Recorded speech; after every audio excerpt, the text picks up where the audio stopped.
America और Israel के खिलाफ ईरान की जंग अब एक नए दौर में जा पहुंची है। ईरान के होर्मुज़ किले को तोड़ने के लिए अमेरिका का विशालकाय युद्धपोत पहुंच रहा है। इससे पहले ट्रंप ने बयान जारी कर ईरान को हैरान कर दिया। सवाल अब ये उठ रहे हैं, क्या लड़ाई अब होर्मुज़ पर होगी? होर्मुज़ को लेकर अमेरिका ने ईरान के खिलाफ गोलबंदी शुरू कर दी है।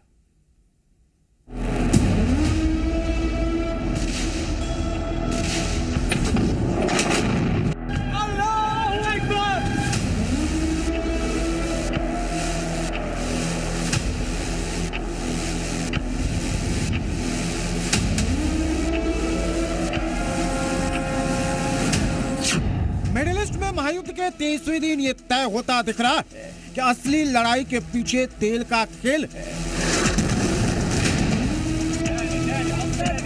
होर्मुज़ स्ट्रेट पर ईरान का पहरा है और अमेरिका समेत उसके तमाम मित्र परेशान हैं। बौखलाए ट्रंप ने ऐलान कर दिया है कि होर्मुज़ में सैन्य अभियान जरूरी है, लेकिन इसके लिए ट्रंप की शर्तें भी लागू है।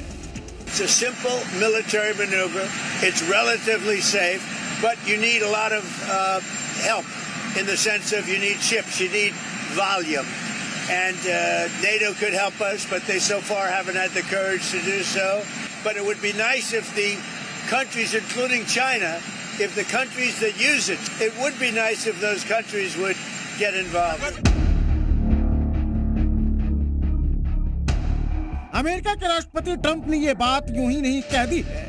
उनके इस बयान के पीछे अमेरिकी सेना की वो तैयारी है जिसे देख ईरान कांप जाएगा और सोचने पर मजबूर हो जाएगा कि आखिर ट्रंप से निपटा कैसे जाए। दरअसल मिडिल ईस्ट में बढ़ते तनाव और ईरान के साथ संघर्ष के बीच अमेरिका ने 2200 से 2500 मरीन सैनिकों और 3 युद्धपोत को होर्मुज़ स्ट्रेट की ओर भेज दिया है। इसमें यूएसएस त्रिपोली और यूएसएस बॉक्सर शामिल है। ये तैनाती इस अहम समुद्री रास्ते को सुरक्षित करने के लिए की गई है। साथ ही इस इलाके में अमेरिका अपने हितों की सुरक्षा तय करना चाहता है। पूरी कवायद इसलिए हो रही है क्योंकि होर्मुज़ तेल आपूर्ति के लिए दुनिया का एक प्रमुख चेक पॉइंट है। खास बात यह है कि इस काम में अमेरिका अकेला नहीं है। इस काम में उसे कम से कम 4 देशों का साथ मिला हुआ है और सभी ने जहाजों की सुरक्षा में सहयोग देने की बात कही है। इन देशों में ब्रिटेन, जर्मनी, नीदरलैंड और जापान का नाम शामिल है। अमेरिका किस तरह से होर्मुज़ में अपने प्लान पर काम करेगा, इसके बारे में आपको बताएंगे। पहले आप इन तस्वीरों को देखिए। पिछले दिनों ईरान के मिसाइलों ने होर्मुज़ स्ट्रेट में अमेरिकी युद्धपोत को निशाना बना लिया।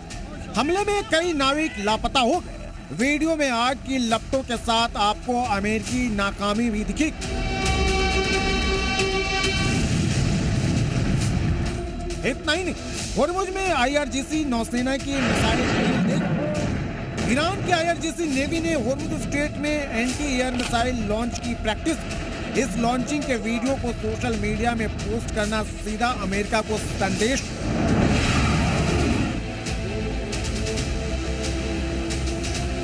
यह प्रैक्टिस ऐसे समय में हो रही है जब अमेरिकी super career USS Gerald R Ford की भूमध्य रेखा क्षेत्र में एंट्री हो चुकी है। अब बात अमेरिकी तैयारी की। ब्रिटेन ने अरब सागर में परमाणु ऊर्जा से संचालित एक परमाणु पनडुब्बी तैनात कर दी है। रिपोर्ट के मुताबिक इस परमाणु पनडुब्बी का नाम HMS एमसन है और ये टॉमहॉक क्रूज मिसाइलों से लैस है। रिपोर्ट के मुताबिक इसे उत्तरी अरब सागर में तैनात किया गया है। वहीं जापान ने कहा है कि अगर युद्ध में युद्ध विराम हो जाता है तो जापान वैश्विक तेल आपूर्ति के लिए होर्मुज़ स्ट्रेट में बारूदी सुरंगों को हटाने के लिए अपनी सेना तैनात करने पर विचार कर सकता है। यानी होर्मुज़ पर पूरी दुनिया की नजर है। इतना ही नहीं, ये इलाका दुनिया के लिए अहम भी है और ईरान इसे अच्छी तरह से समझता है। Bureau report, C media.